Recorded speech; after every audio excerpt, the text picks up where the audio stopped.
Okay, നമുക്കിതാ ഒരാൾ നമ്മളെ കാണാൻ വേണ്ടി നേരിട്ട് എത്തിയിരിക്കുകയാണ്. ആലപ്പുഴ നേരിട്ട് വെച്ചാൽ സ്ക്രീനിലേക്ക് എത്തിയിരിക്കുകയാണ്. ആലപ്പുഴയിൽ നിന്നും പാർവതിയാണ്. Hello Parvathi, hi. എവിടെ പാർവതി? എവിടെ വരുന്നില്ലല്ലോ. ആ ഹായ് പാർവതി. പാർവതിയെ പാറു എന്നല്ലേ വീട്ടിൽ വിളിക്കാം? അതാണ് അതാണ്.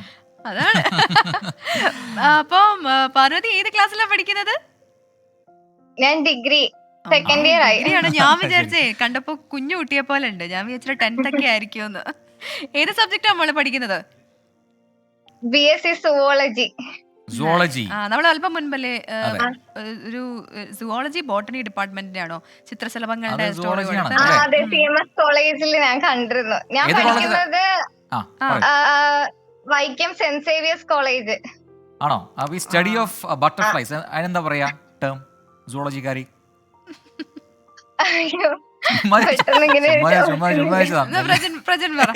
എനിക്കറിയില്ല, അതുകൊണ്ടാണ് ചോദിച്ചത്. ഓക്കെ, നമുക്ക് പിന്നീട് നോക്കാം. ഓക്കെ, പിന്നെ എന്തൊക്കെയുണ്ട്? ആരൊക്കെയുണ്ട് വീട്ടില്? വിശേഷങ്ങൾ പറയൂ പാർവതി. വീട്ടിലിപ്പോ അമ്മയുണ്ട്, അച്ഛനുണ്ട്. അച്ഛൻ കിടന്നു. അമ്മ ഞാൻ കോളിലാണെന്ന് പറഞ്ഞപ്പോ എഴുന്നേറ്റ് വന്നിട്ടുണ്ട്. 24 സ്ഥിരം കാണാറുണ്ടോ പാർവതി? ഉണ്ട്, എപ്പോഴും കാണും. ഞാൻ മോർണിംഗ് KM സാറിന്റെ ന്യൂസ് കാണും. പിന്നെ ഞാൻ ഒരു 2-3 വീക്സ് മുമ്പാണ് ഗുഡ് നൈറ്റ് ന്യൂസ് കാണുന്നത്. അപ്പൊ എനിക്ക് ഇഷ്ടപ്പെട്ടു. എല്ലാ ദിവസവും കാണാൻ പറ്റില്ല, കോളേജ് ഉള്ളത് കൊണ്ട്. എന്നാലും എനിക്ക് രാത്രി പുരാണവും പിന്നെ പ്രേത കഥയൊക്കെ കേൾക്കുന്ന ഇഷ്ടമാ.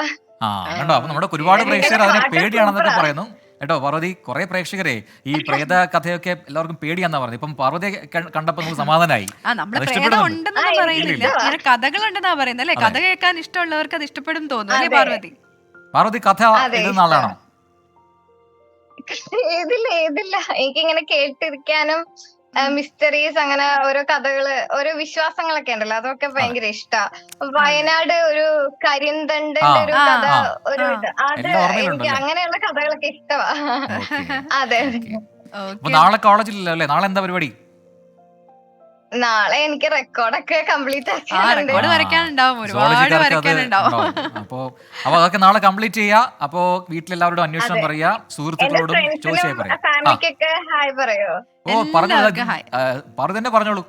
ഞാൻ പഠിച്ചത് ശ്രീഗോകുലം സ്കൂളിലാണ്, ഇവിടെ വളമംഗലത്ത്. അപ്പൊ അവിടെയുള്ള ഫ്രണ്ട്സിനും ടീച്ചേഴ്സിനും ഒക്കെ ഒരു ഹായ് പറയണം. നമ്മള് പറയണോ? അപ്പൊ എല്ലാ ഫ്രണ്ട്സ്, പാർവതിയുടെ ഫ്രണ്ട്സിനും ടീച്ചേഴ്സിനും എല്ലാവർക്കും ഹായ്. പാർവതി അറിയുന്ന എല്ലാവർക്കും വലിയ hi. Okay, thank you so much Parvathi for calling. ഇനിയും കാണുക കേട്ടോ ഷോ. ബൈ. അതെ, ആലപ്പുഴയിൽ നിന്ന് പാർവതിയാണ് ഇപ്പോൾ നമ്മോടൊപ്പം ചേർന്നത്. അപ്പം നമുക്ക് സന്തോഷം അല്ലെ പാർവതിയെ കണ്ടപ്പം. വളരെ എനർജറ്റിക് ആയിട്ടുള്ള ഒരു ഡിഗ്രി സ്റ്റുഡന്റ് ആണ് പാർവതി. യെസ്. അപ്പൊ ഒരുപാട് വാർത്തകൾ വിശേഷങ്ങൾ ഇനിയുണ്ട് പങ്കുവെക്കാൻ. നിങ്ങളുടെ കമന്റുകൾ കാത്തിരിക്കുന്നു.